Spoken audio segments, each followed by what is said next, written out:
किंवा team owner असतील इथे, हां आहेत, ओके, सॉरी, प्रशांतजी पाटील साहेब इथे उपस्थित आहेत. या ठिकाणी त्यांना इथे सन्मानित करण्यात येत आहे.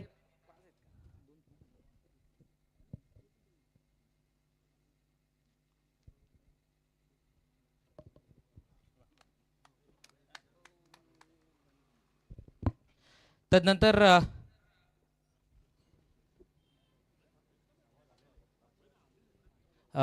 5व्या क्रमांकावर असलेली टीम जी आपण पाहतोय Shri Balaji champion, team owner या ठिकाणी जर पाहिलं संदीपजी इसमे साहेब व इसामे, संदीपजी इसामे साहेब व गणेशजी पाटील साहेब यांचा तो संघ या ठिकाणी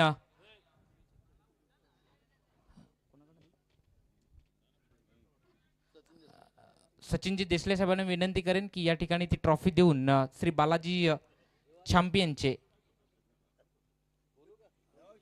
गणेशजी पाटील साहेब आणि संदीपजी इसामे साहेब यांचा या ठिकाणी तो शुभ सन्मान ट्रॉफी देऊन करण्यात येत आहे.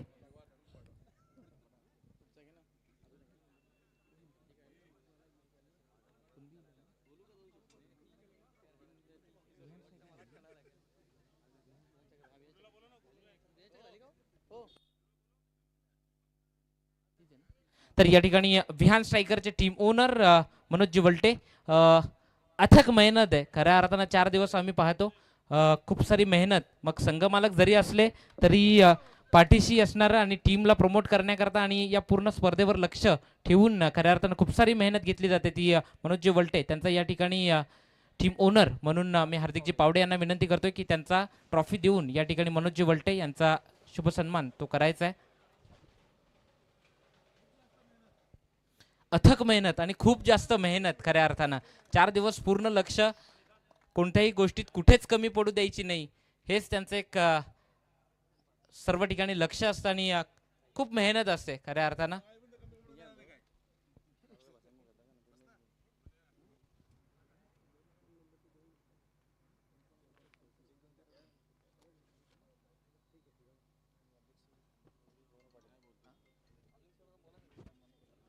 तदनंतर मी खऱ्या अर्थानं मॉर्निंग क्रिकेट क्लबचे अध्यक्ष, कुणबी लीगचे अध्यक्ष, या ठिकाणी आमच्या आधारस्तंभ स्पर्धेचे योगेश बबनराव पाटील साहेबांना विनंती करेन की तुमचं मनोगत व्यक्त करायचं आहे. मॉर्निंग क्रिकेट क्लबच्या माध्यमातून गेले 3 वर्ष कुणबी लीगचं आयोजन या ठिकाणी करण्यात येतं आणि त्या शेवटच्या म्हणजे बक्षीस समारंभाच्या कार्यक्रमासाठी उपस्थित असलेले आपले सर्वांचे लाडके डॅशिंग पत्रकार, ज्यांना मी पत्रकारितेतील 56 म्हणतो, असे शरदजी पाटील साहेब, वाडा पंचायत समितीचे माजी उपसभापती वैभवजी ठाकरे, माजी उपसभापती अमोल पाटील, संदीप दुपारे, विक्रमगड कुणबी लीगचे अध्यक्ष अभिषेक, गोविंद मामा, युवराज, गणेश, संजय, नितेश, दिनेश पाटील, या ठिकाणी उपस्थित असलेले कल्पेश पष्टे आणि आमचे सर्वांचे लाडके वाडा क्रिकेट असोसिएशनचे अध्यक्ष जयेशजी पाटील, उपस्थित असलेले सर्व संघ मालक, ज्यांनी गेले 4 दिवस या ठिकाणी अतिशय मेहनत घेतली, आपलं योगदान दिलं, ते सगळे अंपायर्स, समालोचक, ग्राउंड्समन आणि ज्यांनी स्वेच्छेने, म्हणजे अगदी वैभव, संदीप असेल किंवा प्रशांत असेल, मगाशी मनोज असेल, नितीन असेल, हसमुख असेल, या सगळ्यांचं आता ज्यांची नावं जेवढी घेऊ तेवढी कमी आहेत, त्या सगळ्यांना, स्कोरर असतील. साहेब, आपल्याला कल्पना आहे आपण 3 वर्ष या ठिकाणी आलात. मगाशी युवराजजींनी या क्रिकेटच्या निमित्ताने आपले विचार मांडले आणि खऱ्या अर्थाने ती एक मोठी अशी आपल्या सगळ्यांच्या दृष्टिकोनातून अतिशय जिव्हाळ्याचा असा प्रश्न तो निर्माण झालेला आहे. मी त्या प्रश्नाला पुन्हा एकदा हात घालणार नाही, परंतु मला युवराजजी आपल्याला सांगायचं आहे की ओबीसीचा जेव्हा मोर्चा निघाला होता तेव्हा बरीच मंडळी याच्यातली त्या मोर्चामध्ये सहभागी होती. तरुणांचा भरणा मोठ्या प्रमाणावर त्या ठिकाणी होता आणि म्हणून आपण एक चांगल्या पद्धतीचा मोर्चा त्या ठिकाणी आयोजित करू शकलो. मला क्रिकेटच्या बद्दल जेवढं सांगावं तेवढं थोडं आहे, परंतु मगाशी कोणीतरी एक प्रश्न विचारला की कुणबी क्रिकेट लीग का, त्याचं बऱ्याच अंशी उत्तर संजीवनी मगाशी दिलं की एक व्यासपीठ आपल्या समाजाच्या मुलांसाठी या ठिकाणी उपलब्ध झालेलं आहे आणि त्याचं संपूर्ण श्रेय जर कोणाचं असेल तर मी निश्चितपणाने ते मॉर्निंग क्रिकेट क्लबला देईन आणि म्हणून त्या मॉर्निंग क्रिकेट क्लबच्या सगळ्या सदस्यांचे मी या निमित्ताने या ठिकाणी आभार व्यक्त करतो. कुठल्याही मॅचेस भरवायच्या असल्या की आपल्याला कल्पना असतेच की ग्राउंड लागतं, बाकीच्या सगळ्या त्याच्यामागचा बॅकअप लागतो, त्याचं नियोजन आयोजन प्रयोजन या सगळ्या गोष्टी असतात, त्या तेवढ्याशा सोप्या नसतात आणि म्हणून प्रत्येक छोट्या मोठ्या माणसाने या ठिकाणी या क्रिकेटच्या मॅचेस यशस्वी होण्यासाठी आपलं योगदान दिलेलं आहे. मी काही दिवसापूर्वी इकडे मोज विभागाच्या मॅचेस झाल्या तेव्हा देखील आलो होतो आणि बक्षीस समारंभाच्या निमित्ताने मला 2 शब्द बोलण्याची संधी त्या लोकांनी दिली. मित्रांनो, मागेही आपण या गोष्टीची चर्चा केली होती की जीवनामध्ये आपल्याला जर काही करायचं असेल तर जीवनाची एक नियमावली आपण ठरवली पाहिजे. त्याच्यासाठी आपलं एक विजन असलं पाहिजे. या गोष्टींमध्ये डिटेलमध्ये आपण गेलो तर तासभर एकेका पॉईंटवर आपल्याला चर्चा करता येईल, परंतु मला ही एकदम शॉर्टमध्ये ब्रीफमध्ये आपल्याला सांगायचं आहे की क्रिकेट खेळतोय आपण आज.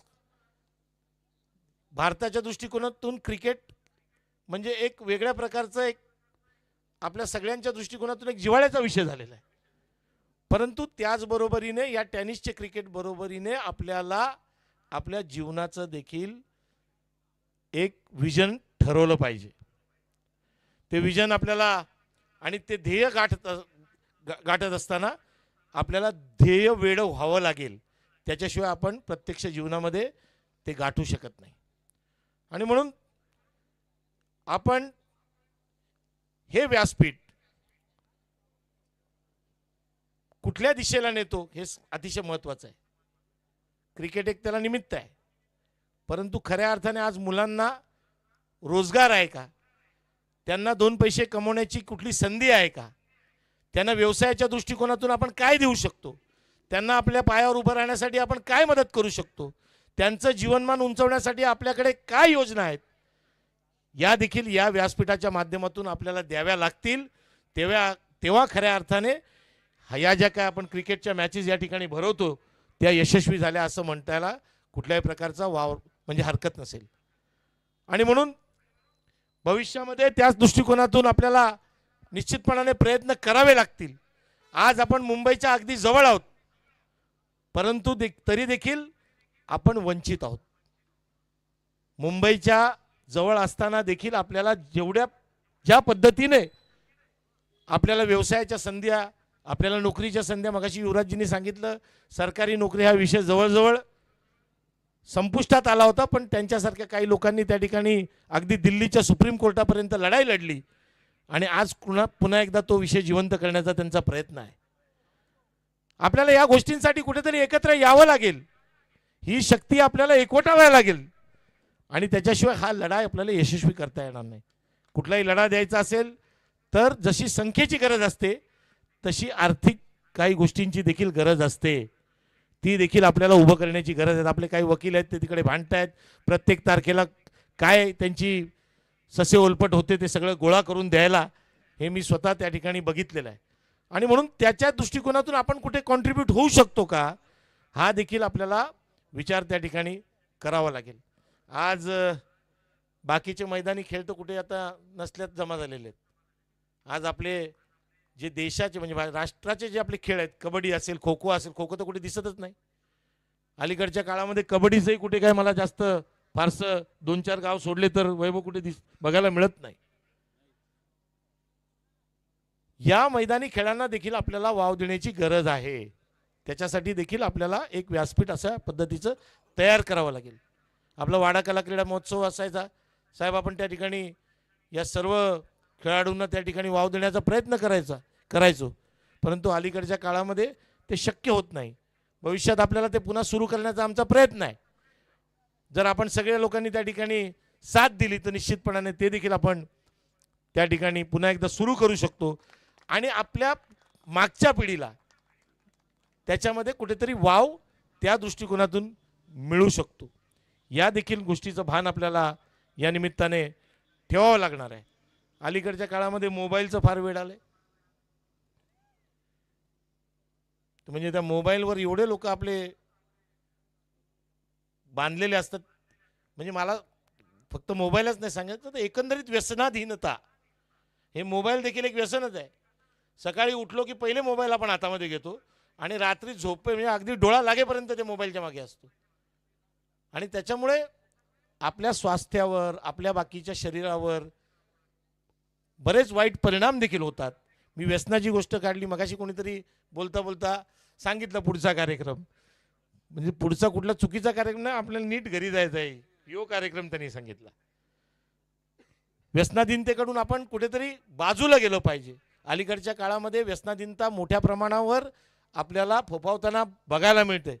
मला पाटील साहेब आपल्याला सांगायचं आहे, नाही त्या गोष्टी या वाड्यामध्ये विशेष करून कॉलेजच्या आजूबाजूला विकल्या जातात. याच्यावर कुठेतरी प्रतिबंध आपल्याला करावा लागेल. आणि याच्यामध्ये होरपळतो तो समाज कुठला, तर तो होरपळतो तो समाज आपलाच. आपलेच लोक कुठेतरी त्या गोष्टीला बळी पडतात. मी कुठल्या प्लेयरचं नाव घेणार नाही, परंतु व्यासपीठावर मी असताना एक असं पटकन एक कोणाच्या हातून तरी झेल सुटला आणि त्याच्याबद्दल चुकीच्या गोष्टी बोलल्या गेल्या. असं कुठल्या चुकीच्या गोष्टींकडे किंवा चुकीच्या मार्गाला आपले कोणी खेळाडू असतील तर त्यांना आपल्याला ताळ्यावर आणण्याची गरज आहे. त्यांना त्यांच्यापासून कुठेतरी आपण थांबवणं गरजेचं आहे. त्यांना पुन्हा एकदा आपल्या मुख्य प्रवाहामध्ये आणणं आवश्यक आहे. हे कदाचित तुम्हाला सगळ्यांना कटू वाटत असेल, परंतु मित्रांनो आज ती काळाची गरज आहे. फाटक्या तोंडाचा आहे मी थोडासा, परंतु हे बोलणं कोणीतरी अपेक्षित असतं आणि मी ते बोलतो. कदाचित काही लोकांना वाईट वाटत असेल, परंतु ह्या गोष्टीपासून आपण आपल्याला स्वतःला परावृत्त केलं पाहिजे. एवढी गोष्ट आपण निश्चितपणाने त्या ठिकाणी ठरवली पाहिजे. मी सांगितलं मोबाईलच्या माध्यमातून आपण पूर्ण दिवस मोबाईलवर असतो. अलीकडच्या काळामुळे या मोबाईलमुळे थोडे माणुसकी कमी होत चालले असं म्हटलं तर वावगं ठरणार नाही. म्हणजे अगदी फोनवर आपण एकमेकांशी बोलतो, प्रत्यक्ष फिजिकल जे आपलं एकमेकांशी बॉन्डिंग होतं ते बॉन्डिंग आता कमी होत चाललंय. म्हणजे अगदी एखाद्याला वाढदिवसाच्या शुभेच्छा जरी द्यायच्या असल्या तरी मोबाईलवर एक मेसेज पाठवून दिला त्याला शुभेच्छा मिळून जातात. म्हणजे अगदी फोन करण्याची सुद्धा तसदी आपण घेत नाही.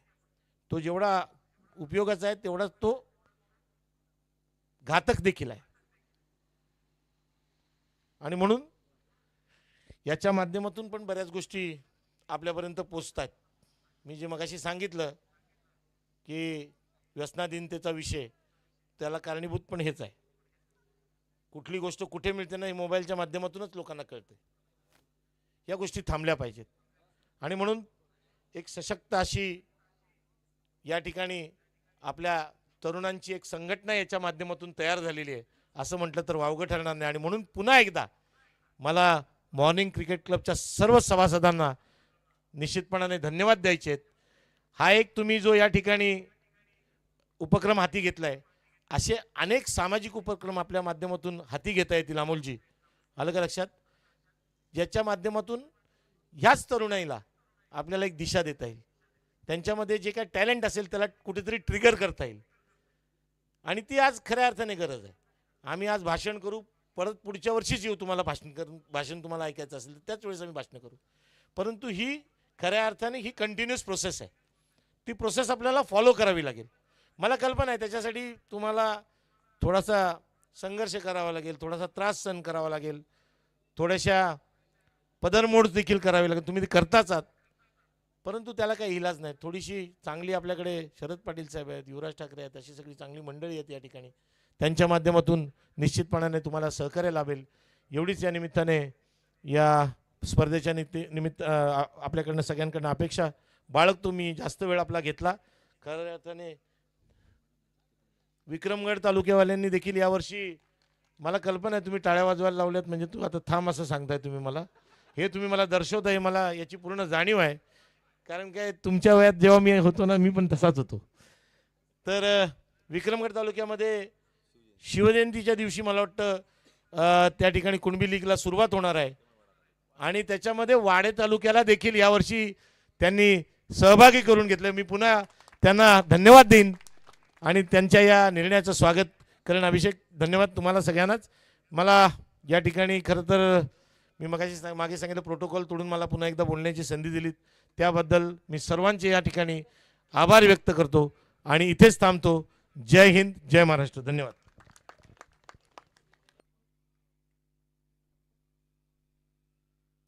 Thank you sir.